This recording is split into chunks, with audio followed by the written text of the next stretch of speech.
வணக்கம். 2024 பார்த்தோம்னா சாலை போக்குவரத்துறை அமைச்சர் என்ன சொல்லியிருக்கிறாங்க அப்படின்னு குளிர்கால கூட்டத்தொடரில் இந்தியாவில் ஆண்டுக்கு 1,78,000 பேர் பலியாகிறாங்க சாலை விபத்துலன்னு சொல்லியிருக்காங்க. அன்றாடம் இந்தியாவில் பார்த்தோம்னா இந்தியா முழுவதும் பலி எண்ணிக்கை ஆண்டுக்கு ஆண்டு கூடிக்கிட்டே இருக்குது. இதுக்கு முக்கிய காரணம்னு பார்த்தோம்னா வாகன ஓட்டிகள் கவனச்சிதறலாலும் அதிவிரைவாகவும் அதிவேகமாகவும் செல்வதனால விபத்து ஏற்படுது. அதுவும் குறிப்பாக தமிழ்நாட்டில் பார்த்தோம்னா ஆண்டுக்கு 18,000 பேர் உயிரிழப்பு ஏற்படுது.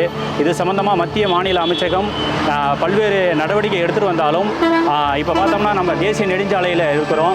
இங்கேயும் பார்த்தீங்கன்னா வாகன ஓட்டிகள் ஞாயிற்றுக்கிழமை அதேமாரி ஃபெஸ்டிவல் டேஸ்லாம் முடிஞ்சத உடனே தென் மாவட்டங்களில் இருந்து சென்னை நோக்கி வந்துக்கிட்டே இருக்காங்க. சில இடத்துல ஆய்வறிக்கையில் என்ன போட்டிருக்குன்னு பார்த்தோம்னா 18 வயதுக்குள்ளே இருந்து 34 வயதுக்குள்ளே கிட்டத்தட்ட 64% இளைஞர்கள் உயிரிழப்பில் சிக்கிறாங்கன்னு போட்டிருக்கிறாங்க. இதுக்கு முக்கிய காரணம் இளைஞர்கள்ட்ட போதுமான விழிப்புணர்வு இல்லை. சட்டத்தை மதித்தாதான் நம்ம உயிரிழப்பை தடுக்க முடியும். அதிவேகமாகவும் அஜாக்கிரதையாகவும் போகிறதுனால பாதிப்பு யாருக்குன்னா நம்ம குடும்பத்துக்கும் நமக்கும் தான். இதை பற்றியான புரிதல் மக்களுக்கு கொண்டு போய் சேர்க்க வேண்டியது அரசாங்கத்துடைய கடமை. அதேமாரி சாலை பாதுகாப்பு சம்பந்தமாக பல்வேறு விழிப்புணர்வுகளை எல்லா இடத்துலையும் எடுத்துகிட்டு இருந்தாலும் தினமும் விபத்தில் சிக்கிறாங்கங்கும் போது ரொம்ப வருத்தத்துக்குரிய விஷயமா இருக்குது. அதைத்தான் மத்திய சாலை பாதுகாப்புத்துறை அமைச்சர் என்ன சொன்னாங்கன்னா, உலக நாடுகளுக்கு நான் செல்லும் போதெல்லாம் மாநாட்டுக்கு செல்லும் போதெல்லாம் வெட்கி தலைகுனிகிறேன். எங்களால் அந்த சாலை விபத்துகளை கண்ட்ரோலுக்கே கொண்டு வர முடியல, அந்த அளவுக்கு இருக்குது. வாகன ஓட்டிகளுக்கு பல்வேறு விழிப்புணர்வுகளை நாங்கள் எடுத்துகிட்டு வரோம். அவங்களுக்கு போதிய விழிப்புணர்வு ஏற்படுத்தினாலும் அங்கங்கே விபத்துகள் நடைபெற்று கொண்டு இருக்கிறது, அதிகரிச்சுட்டு தான் இருக்கிறது, தவிர கம்மியாகலன்னு சொல்லியிருக்கிறாங்க. முடிந்த வரைக்கும் தமிழ்நாட்டில் 18,000 உயிரிழப்புங்கிறது மிக மிக அதிகம். அதை 2025ஆம் ஆண்டு தமிழக மக்கள் அனைவரும் இணைந்து முக்கியமாக விபத்தில்லா தமிழகத்தை உருவாக்கும் என்பதை இலக்கை நோக்கி நாம் அனைவரும் ஒன்றிணைந்து செயல்பட வேண்டும். வாகன ஓட்டுநர்கள், பெற்றோர்கள் மற்றும் இங்கே இருக்கக்கூடிய பல்வேறு அமைப்புகளுக்கெல்லாம் நம்ம என்ன கோரிக்கையாக விடுக்கிறோம்னா, முடிந்த வரைக்கும் 18 வயது கீழே இருக்க சிறார்களுக்கு கண்டிப்பாக வாகனத்தை ஓட்டுவதற்கு அனுமதிக்க வேண்டாம். அதேபோல் நீங்கள் எங்கே சென்றாலும் சரி, அது சின்ன ஒரு பக்கத்தில் இருக்க கடைக்கு போயிட்டு வரோம், இல்லை நாங்கள் விளையாட போகிறேன், இல்லை நான் ஒரு ஆஃபீஸுக்கு போகிறேன், எங்கே போனாலும் சரி கண்டிப்பாக ஹெல்மெட் அணிந்து விட்டு செல்ல வேண்டும். இந்த மாதிரி கார்லாம் போகும்போது கண்டிப்பாக சீட் பெல்ட் அணிந்து செல்ல வேண்டும். அதேமாரி உங்களுடைய வாகனத்தில் பராமரிப்பு பணியை முடிந்த வரைக்கும் எப்போல்லாம் நீங்கள் விடுமுறை நாட்கள்லையோ இல்லை ஃப்ரீயாக இருக்கும்போது வெளியில் கிளம்பலான்னு முடிவு பண்ணிட்டீங்கன்னா பராமரிப்பு பணியை கண்டிப்பாக பண்ணிக்கோங்க. இன்சூரன்ஸ் கரெக்டாக போட்டிருக்கீங்களாங்கிறதெல்லாம் பார்த்துக்கோங்க. ஏன்னா ஒரு விபத்து ஏற்பட்டதுக்கு அப்புறம் அதுக்கான பாதிப்பு நம்ம குடும்பத்துக்கு தான். அப்போ குடும்பத்துக்கு இதெல்லாம் நம்ம கண்டிப்பாக விழிப்புணர்வு ஏற்படுத்த வேண்டிய கட்டாயத்தில் இருக்கிறோம். அதேமாரி மாண்புமிகு தமிழக முதலமைச்சர் அவர்கள் இன்னுயிர் காப்போம் திட்டங்கிற திட்டத்தை செயல்படுத்தி பல பேர் உயிர்களை காவந்து பண்ணி வருவார்கள். அதேமாரி அமைச்சகத்திலேருந்து நமது சாலைன்னு சொல்லிட்டு ஒரு அப்ளிகேஷன் இருக்குது, நம் சாலைன்னு சொல்லிட்டு.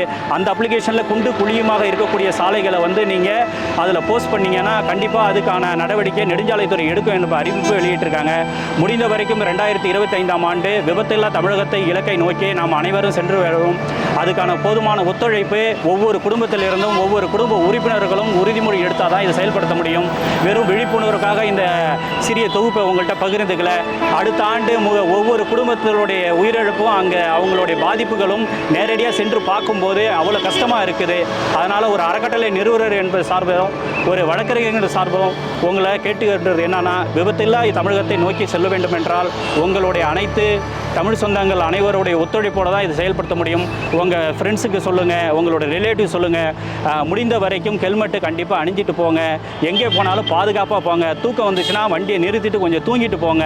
அதேமாரி ஓட்டுநர்களாக இருக்கட்டும், ஆக்டிங் டிரைவராக இருக்கட்டும், உங்களுக்கெல்லாம் சொல்ல வேண்டியது என்னன்னா, கண்டிப்பாக நீங்கள் லாங் டிரைவோ இல்லை கண்டினியூஸாக நீங்கள் ஒரு டியூட்டி எடுத்து போகும்போதோ முடிந்த வரைக்கும் பேசஞ்சரோட நலன் கருதி நீங்கள் உங்களுடைய ஹெல்த் கண்டிஷனை நீங்கள் பார்த்துக்கோங்க.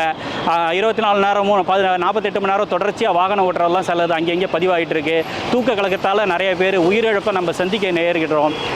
இதெல்லாம் தவிர்த்தால் தான் ஒட்டுமொத்த தேசத்திலையும் விபத்தில்லா இந்தியா, விபத்தில்லா தமிழ்நாடு, விபத்தில்லா கடலூர் மாவட்டம், விழுப்புரம் மாவட்டங்கிற மாதிரிலாம் நம்ம பண்ண முடியும். ஏன்னா இந்த மாவட்டத்தில் அதிகமான விபத்துகள் ஏற்படுவது. ஏன்னா தேசிய நெடுஞ்சாலையில் தினமும் ஒவ்வொரு மணி நேரத்துக்கு 1500 விபத்துகள் ஏற்படுகிறது.